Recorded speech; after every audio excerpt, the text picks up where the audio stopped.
Bonjour à toutes et à tous, je vous présente aujourd'hui une vidéo réalisée entièrement par Romamilu, sur Instagram notamment, qui vous remontre, puisqu'on en a parlé en live il n'y a pas si longtemps, la technique de la linogravure.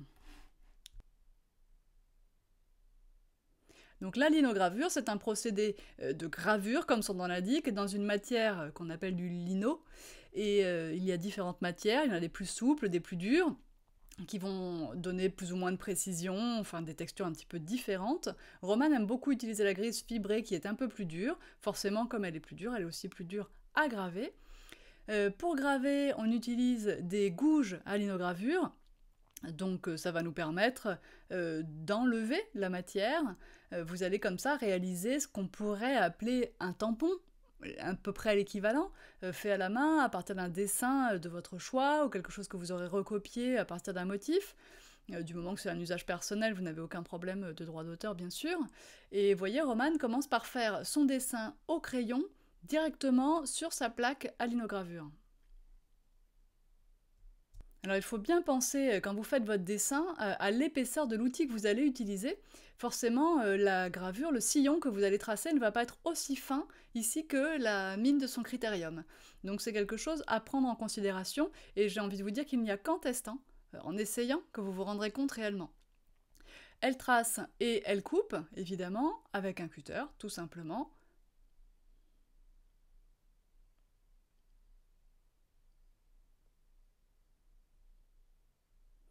Alors, différentes gouges à linograver pour différentes largeurs de traits, différentes formes. Et dans le lot, il y a un seul manche, mais vous pouvez racheter des manches séparément, hein, si vous voulez avoir 2 ou 3 manches, pour éviter d'avoir à dévisser toujours votre gouge.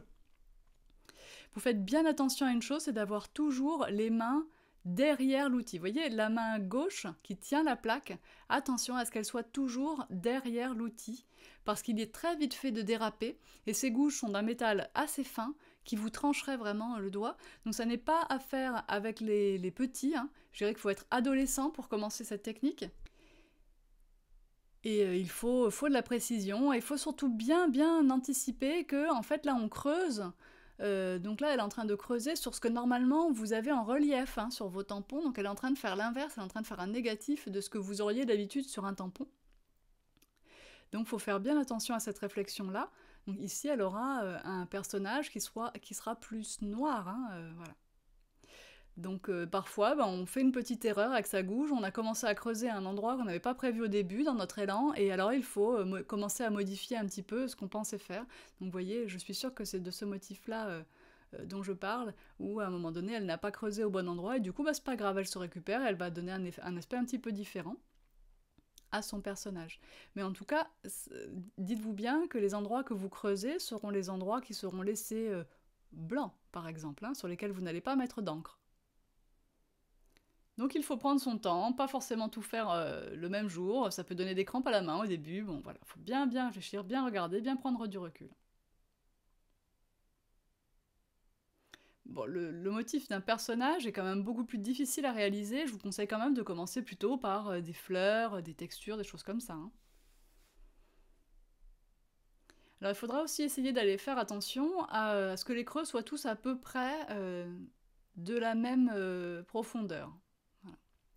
Effectivement, comme elle vous l'écrit ici, ça vous permet de créer vos propres tampons, vos propres motifs, soit à partir de vos propres dessins, soit à partir de choses que vous avez téléchargées éventuellement. Vous voyez, là, elle va enlever une plus grande partie, puisqu'elle enlève son fond, elle a donc changé de gouge, elle a pris une gouge beaucoup plus large, qui va lui permettre d'enlever une quantité de matière beaucoup plus importante à chaque passage.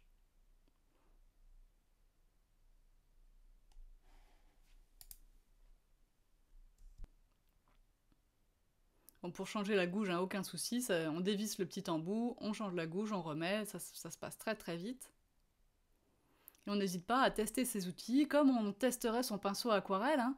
On va prendre un petit bout de matière à linograver et on va tester les outils, faire des tracés incurvés, essayer, hein, faire des lignes droites, faire des courbes. Tester aussi la dureté de la matière, comment ça va être difficile de tourner, etc. etc.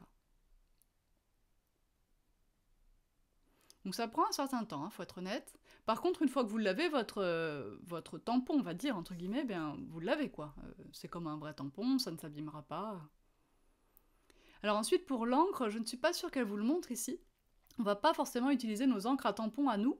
On va utiliser de l'encre à linogravure, donc c'est quelque chose qui est un peu à cheval entre de l'encre et de la peinture, c'est souvent en tube. On a du noir, et puis et du blanc, et les 3 couleurs primaires que sont le jaune, le bleu et le rouge, donc vous pourrez faire bien sûr vos propres mélanges, vous ferez attention à ce que ça tâche. L'idéal c'est de vous mettre dans une palette à rebord, et d'utiliser un rouleau dur, un rouleau à encre, le même que sur la gel presse. Et comme ça vous pourrez placer la couleur sur votre tampon, et le réaliser sur votre feuille de papier, votre tableau, votre support en bois, que sais-je.